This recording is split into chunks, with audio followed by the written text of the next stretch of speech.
Why America sucks at everything. This ought to be good. Thank you for 300 bits, SkyT bitch. Shut the fuck up, Evie. Forsen Swamp. 10-minute days with 4 years. Forsen can get a legendary double fisting. You missed it last year. Oh, America is the greatest country on earth. The strongest, the richest, the most powerful country on earth. As an American, I'm sure you've heard that roughly 135 times a year. 235 if you go to public school. 335 if you go to a Christian academy. We're told that Americans have the best lives of any people in the world. That we have low taxes, small government, and the highest living standards on earth. And most inaccurately, that we're the freest. Well, it is partly true. America is the richest country, not just in the world, but in the history of the world. I know this guy. It's really hard to comprehend just how rich we are. We have 18 million people who are millionaires. American households own about $100 trillion in wealth, an almost unthinkable amount of money. Okay, so America is the richest country ever. But there's a curious paradox. Most Americans actually have a much worse standard of living than people who live in poorer countries like Germany or Finland or Britain. But how can that be? That shouldn't make any sense. Well, here's the shitty deal. Americans get significantly worse services because our tax dollars don't fund them. So of course our services are worse, and thus we enjoy less happy lives than people who live in the aforementioned countries. Not that difficult a concept to conceive, really. You get what you pay for, said the cartoon dog to the other cartoon dog. And while you might think the reason American tax dollars don't fund as many services is because we pay lower taxes than other countries, that's not even true. When you add federal, state, local, and sales taxes and include other costs and services that our taxes don't cover but other countries' taxes do, like our uniquely high health insurance premiums, you'll find that Americans actually give away more of their wages than most of the developed world. For example, in Canada, for a married worker with 2 kids, all of the previously mentioned costs combined, from taxes to health insurance premiums, make up only 11% of the average wage. In the UK, it's just about 26%. Meanwhile, once you tack on the cost of our outlandish health insurance premiums, you're spending a whopping 43% of your paycheck. That's more than France, Finland, Sweden, and Norway.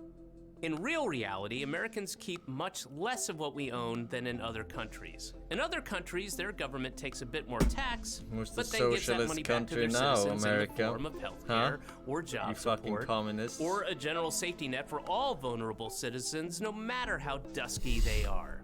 So what do Americans get for the money we pay in?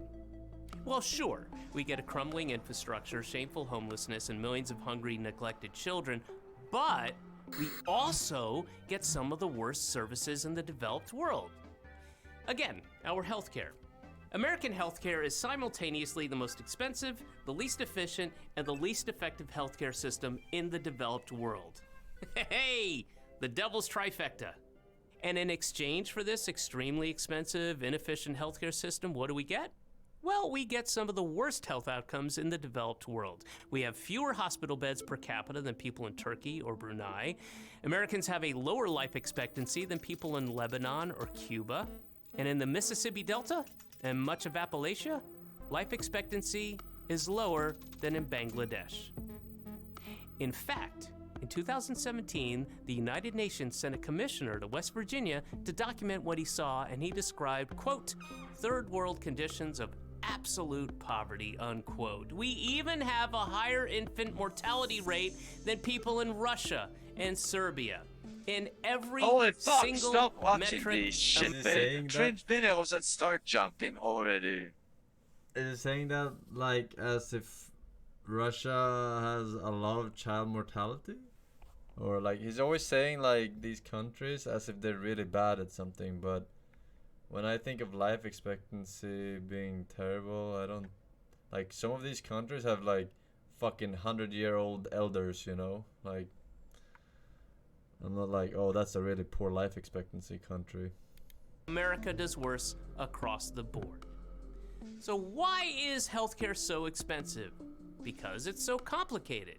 You have to look for in-network physicians, schedule an established care appointment, beg for coverage from your insurance company that couldn't care less about you, And that's if you're lucky enough to have good insurance. Compare that to Britain and all of those other evil, socialist-like countries where it's simple. Public hospitals provide free treatment to people who need it. That's it. I'll repeat that. Public hospitals provide free treatment to people who need it.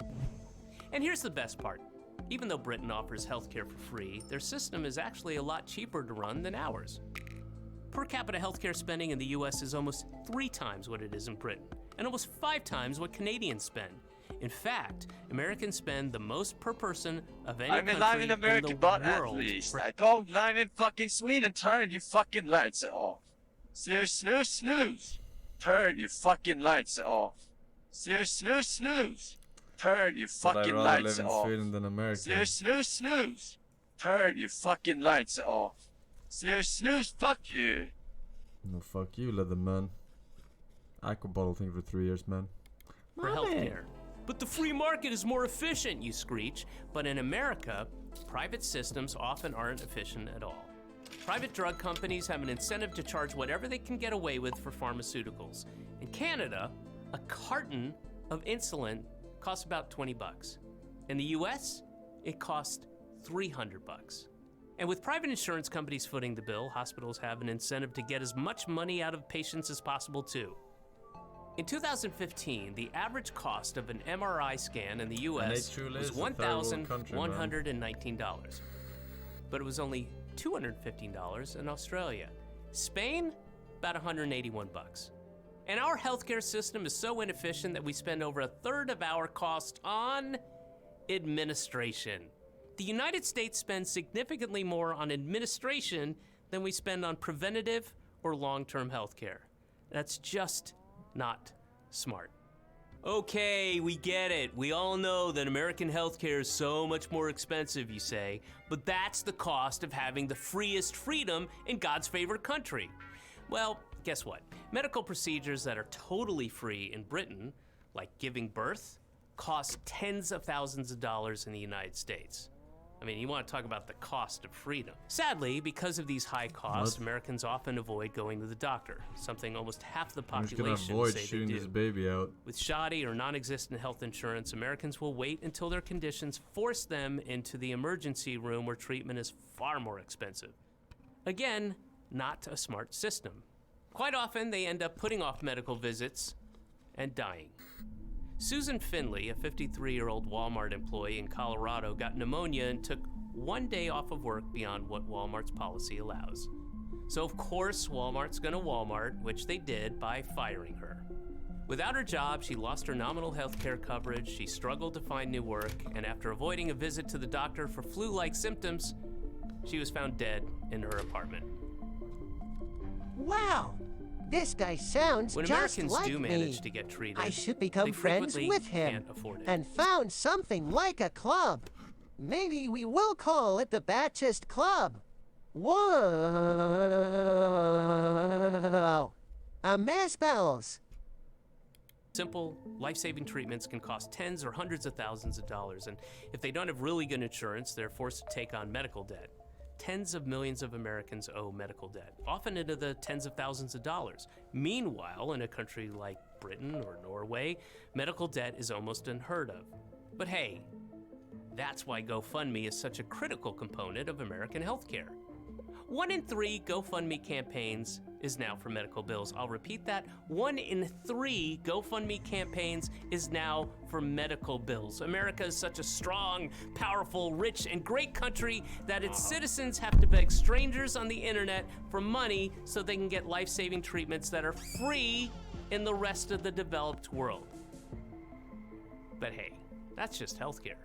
Americans get terrible deals wherever you look. Let's take work, for example. Americans work longer hours than people in any other rich country in the world, and that's not because they enjoy sleep deprivation and not seeing their families for days at a time. It's because they don't want to starve, or freeze, or die.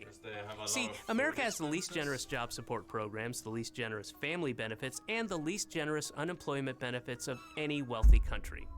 It's one of the only countries on Earth that doesn't guarantee paid time off for vacations. It doesn't even help provide paid time off for parents who just had a child.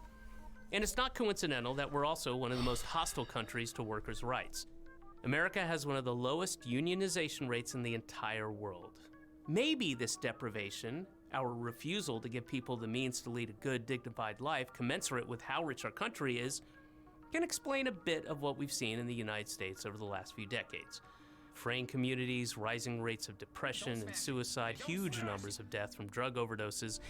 These so-called deaths of despair, suicide, drug overdoses, alcoholic liver disease, they're one big reason why American life expectancy has actually started to decline over the last few years. And with such poor conditions, it's not a surprise that poverty is so rampant in the United States.